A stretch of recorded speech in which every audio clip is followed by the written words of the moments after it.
The following was recorded during the COVID-19 pandemic through Zoom meetings in accordance with local health guidelines.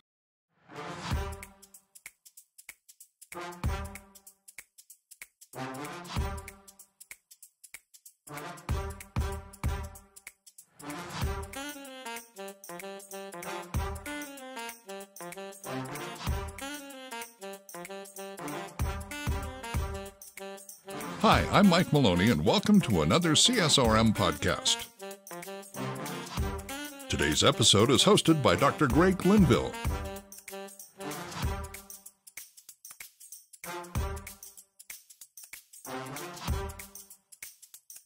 Hi, welcome back to another CSRM podcast. I'm your host, Greg Linville, and we are joined today by John Keating. And John, welcome. Hey, Dr. Greg, thanks for having me, and what a privilege to be invited to join you today. Well, it's our privilege to have you on because I have not a long history with you, but I've seen your facility. I've seen parts of your ministry and some of your staff and folks that are there, and I just think what you guys are doing is wonderful. And so today, those of you that have tuned in, we're going to help you think through some things about how can you do sports rec and fitness ministries in your church, and everything from how do you envision facilities to programming to incorporation and all of that. And what you've got going there, John, is just a great model. Nothing's perfect, right? But it's a good one. And so that's what we're hoping to have people come to understand. First of all, just tell us where you're located. What is the name of your church and where are you at? Yeah, absolutely. I am the outreach and sports pastor at Grove City Church of the Nazarene. We found community knows us as the Naz. And so we are the Naz.church. That's our website. That's how we're known. And we are in Grove City, Ohio, which is a southwest suburb of Columbus. And so we are right in the heart of Buckeye country here in what has been a wild April weather-wise, but we are eager to get into spring and spring sports. And so this is in Central Ohio, and we apologize to those who are from up north in states that we don't mention very highly, but we welcome all of those people. And so you just, how did you get there personally? Where did you come from? What's your spiritual journey?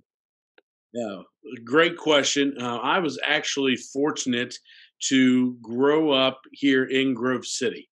My parents attended this church when I was born, and they had moved here from Springfield, which is about an hour west towards Dayton, and they moved here for a job placement. And on the way of moving over, this church was only running a couple hundred at the time, which is good size, but a new, healthy, vibrant church. And my parents knew some families. They said, go check out Grove City Naz.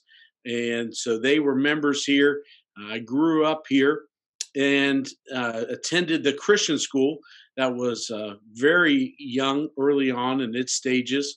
And while I attended here at the Christian school through 8th grade, I wanted to get a better involvement in sports. And so I went to the public high school, which is actually right across the street. And in doing so, I found that growing up in this church and going to the Christian school here, the education I had, I felt this call to ministry, even at a young age. 4th grade is what I always attributed to.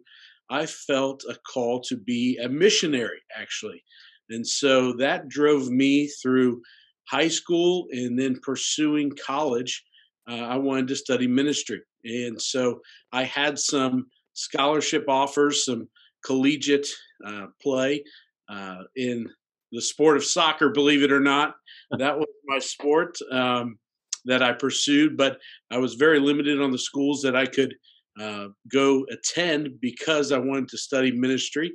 And it ultimately led me to Olivet Nazarene University, which is on the south side of Chicago, in a neighborhood about 50 miles south of downtown. And so that's where I went to school in Illinois, studied ministry. I picked there because they were offering a full time missionary major degree. And in doing that, um, I ended up moving beyond my own personal athletics, settled for some intramurals activities, but stayed involved, used it as a way to connect in some of the local churches there, serving as a indoor soccer referee, playing on some church softball teams, and that's where I met my wife. And so we uh, got married just after we finished our junior year there. Ended up finishing our senior year, and then after our time there, we moved back to Grove City. She was continuing her nursing education, and I got hired on as an assistant athletic director and Bible teacher at the same school I grew up in, which was pretty awesome. And in 4 years of doing that and then getting into coaching of basketball at the middle school and high school level, we felt the Lord was really prompting us and moving us to another step in ministry. And we didn't know what that was. And so I started to compile, looking at our church, looking at our community, the facilities you mentioned that we've been blessed with, a binder of different opportunities and how I saw some of the changes that were happening in our community to youth leagues, the advancement of travel teams, opening up the opportunity for more involvement for recreational leagues, and looking at our facilities to host more adult leagues as well, that there was a need for. I put together what ended up being about a 30-page proposal binder that I promptly asked the senior pastor at the time and the executive pastor for a meeting and a chance to share what I believe was God's vision for this sports ministry, and met with both of those pastors at Grove City, and they said, this is fantastic. They appreciated it. They looked through, they could tell it spent a lot of time. They said, we see athletics as a way of connecting with our community too. We've already hired a guy to be in this role. And I thought, wow, well, why did I go through this, Lord? Why was I a part of dreaming and presenting this desire of sports ministry to our church if it's not something that was intended for me? And so that then led to me thinking maybe the Lord was preparing me for something else or somewhere else. I had an interview at a couple other churches that were looking to engage in sports ministry, but those didn't come to fruition. And I got called to a church in Texas. And so my wife and I spent a couple years in West Texas and used sports as an avenue. It also gave me a chance to continue coaching some high school basketball in Texas, which is pretty competitive, pretty serious down there. And after a couple of years down there, I got a call actually back to Grove City, and the Lord had to work with me on that because I said, Lord, we were there, we served, we had our time, and we are enjoying what was a great place and great people in Texas. How are you calling us to this now? And through more time and prayer and listening, my wife and I recognized that we had to put our own personal feelings and everything aside and follow his lead. And sure enough, he brought us back to not just do athletics, but to do outreach on top of athletics and to use sports as an outreach. And the full circle of that is my first day back on staff at Grove City Church of the Nazarene sat my binder that those pastors had kept on my desk as I walked in. And so that's where I've been serving now for the past 5 years, is in this role, in this capacity. And the Lord has greatly blessed and flourished our ministry and our time. And we're grateful to be a part of the impact and the work he's doing here in Columbus, Ohio. I really resonate with your story and your journey, because when I was hired as a sports minister at a local church, it's like creating something, and it's hard to know if you've never done it before. And I commend you. You had 30 pages. I probably had 3. So you were far advanced of me. But I think there's a lot of folks out there that'll be intrigued by your story from that perspective alone, because they've just been hired to do the sports rec and fitness, or just one of those things. Maybe they're just doing fitness or something, and they're going to try to figure out, how do I do this? And so those of you that are tuned in, stay tuned, because we are going to help you, I think, walk through a couple of those things. So when you came to the church then, how big was the facility?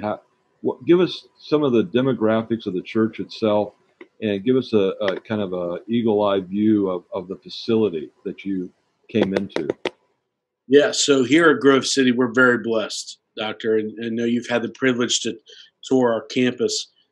We sit on just over 80 acres of land that has a multifaceted, multi-use facility. We have 2 gymnasiums that we use, and a smaller multi-purpose gymnasium as well. We share all of this with our Christian school that now goes through high school age. But because of the school, we also have a full-size baseball field, a fast-pitch softball field, and our church has made an investment with the school that we have a turf football stadium that we run sports ministries and school sports on as well. I'll bet you there's not maybe a handful of churches that have a turf anything. Absolutely. I will say my first year back, I was doing T-ball, and I found myself push mowing the grass. It felt like harvesting grass in the springtime to cut this grass low enough that little T-ballers could get the ball to roll. And finally, after week 2, I looked over and I said, we have this turf field right over there. I don't have to paint the lines. The ball will roll so much smoother. And so we have found ways to use that to connect and grow sports in a lot of different ways. But you're right. It is truly a blessing, and one that we use ourselves, the school uses, but also we use it as a way to connect with outside groups and to use our field space, which I think a lot of churches could consider for themselves as how to use their facilities to connect with different sports organizations. Yeah, and so you've got this blessing because you've got this huge facility. It's multi-sport, even what you would call venues, but there's a maybe not. It's not quite as nice as it might sound to some people, because you are sharing it with the school. So you have scheduling issues, you have probably maintenance issues. Talk to us about those kinds of things. Absolutely. Scheduling is a juggling act a lot of times. As much as we have been blessed with great facilities, with that much demand, especially in the wintertime. Here in Ohio, outdoors is out of the option when it comes to sports. And so when we're looking at the Christian school here having 7, 8 basketball teams that they're moving through, as well as us running a youth basketball league. We run ages 3 years old all the way through 8th grade, basketball and cheerleading. If you want in our gym, you've got to come before 5 a.m. or after 10 p.m. We have people in there, so much so that it has pushed us in our sports ministry side to connect with other churches. And we utilize 3 other churches and gymnasiums throughout the winter just to have enough to facilitate our league. It is a lot. We have portable hoops that we move in and out. We've got to train 70 different coaches on how to adjust the hoops throughout the season. We move from one sport to the next, and we always want to take care of those facilities. Our maintenance people do a wonderful job at keeping things clean, giving the best presentation to our families there, but also helping them know that when they show up, that they're invited, that we are planning for them to be there. We are excited to have them in our house, and what a great opportunity to get people into the doors of a church through sports, and they get comfortable through the weekly repetition of coming in to be a part of our leagues. Yeah, and you're talking some things here now that some folks may say, well, I don't have 80 acres. I don't have turf anything. But you just indicated that even you have to use other facilities. And probably there's a lot of people out there that they might have one smaller basketball court or one softball field. And we want you that are listening or watching this, we want you to understand that even places that might have these facilities that you say, oh, I wish I had, they're still doing some of the things that you're going to need to do. And you could contact John on either side of this. John, how do I schedule my school? How do I do this? Or John, how do you go about, leasing or renting or borrowing some other place? You've got a lot of that experience that people can grab hold of you with, and I'm sure that you'd be willing to help them. And that's part of what we do. We share the stuff back and forth with CSRM.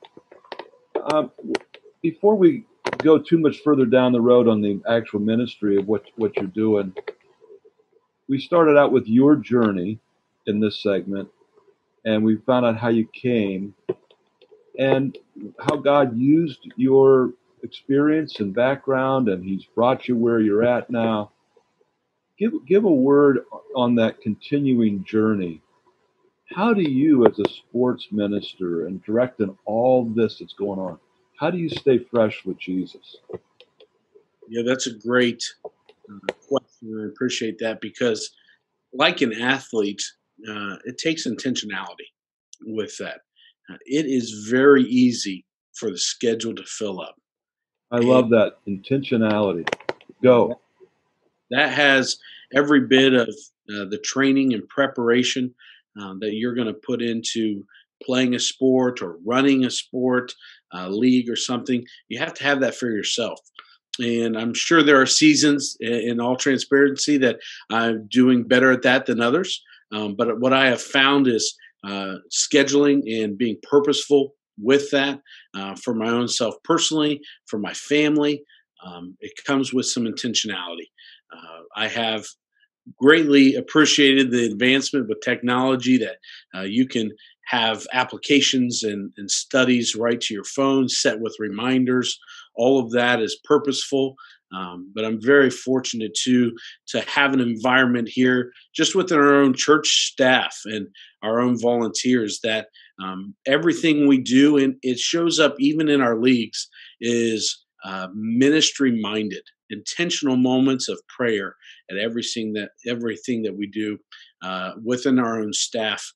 Those are great moments just to refresh and refocus, and having those voices in your life speak that into you is a great reminder as well on the own personal application of your own personal devotion time and study time that you're taking. To have some of that corporate time to take care of yourself is a great routine. And so that's what that looks like here, and something that I have been appreciative and benefited from is having that scheduled, intentional time with the Lord. It's great to hear, and it's a solemn reminder to all of us, because we can get out of, just like we can get out of physical shape within a week or two, spiritually, it sometimes comes even quicker than that. And so I appreciate you sharing about that and that word intentionality. I know in my own experience, it's very similar. And one of the neat things about being in ministry, to be honest with you, for me, is that most times the people that are writing your paycheck, they don't mind if you're studying the Word of God. There's a lot of professions out there that you can't do that on that time. Not to say that we shouldn't be doing other things, but one of the rules of thumb that I know we've worked with CSRM, and I'd like to have you just have a brief comment on this after I lay it out there, is that we're supposed to work 40 hours a week. Most full-time positions are 40 hours a week. But you and I are asking the lay people, the volunteers in the church, what we would call local missionaries to the local community to work in our sports ministry. And we're asking them for 5, 10, 12 hours a week. So I kind of feel like that's you and I as sports ministers, that's work our 40 and then volunteer another 5 or 10 or 15 a week. Your thought about that? I would like to know the person that came up with the number 40, because I don't know if I have found that to be an average when it comes to ministry. You're always on call. You're always, if you are engaging people and building relationships, the accessibility has to be controlled, but also has this openness about it. And so you're right that when you are asking people to give of their time, which is so precious and so valuable these days, that you have to model that of them as well. You have to serve shoulder to shoulder with them. And the same things you're asking them to do, you have to be the one to do it first and foremost. That's what Christ did. You know, he brought his disciples along with him, and he served next to them, invited them to be a part of it. And that's how they got a great grasp of what ministry was supposed to look like once he left, is because he had shown that to them and given of his time as well. And so the hours will come and go. And in the middle of seasons, it may be more time with people. But passion is often caught, not taught. I love it. I love it. Well, we're going to wrap this segment up. And for those of you that are watching or listening, the various contacts will come up on your screen. If you're watching, if you're listening, you can go to CSRM website and you'll find the connections that you can get there to what they're doing at the NAS there in Grove City. And we really encourage you to reach out to John. He's got a wealth of information and experience that he can be of help to you no matter where you're at. So, John, we appreciate you being with us. And when we come back next week with our next edition of this, we're going to jump a little bit more into your programming and that missional outreach that you have. And we hope people will tune in for then. But for now, thanks. We'll talk to you again a week from now. The CSRM podcast is a production of the Association of Church Sports and Recreation Ministers and their video production house, Overwhelming Victory Flix. Dr. Greg Linville is the executive producer, and Andrew Fouts is associate producer and editor. For more information about CSRM, visit csrm.org. For more information about Overwhelming Victory, visit overwhelmingvictory.org. The CSRM podcast is the flagship member of a new podcast network called Overwhelming Victory Radio. For more information on Overwhelming Victory Radio or to listen to our partner podcasts, visit overwhelmingvictory.org/OV radio. For CSRM Podcasts, I'm Mike Maloney. Have a blessed day.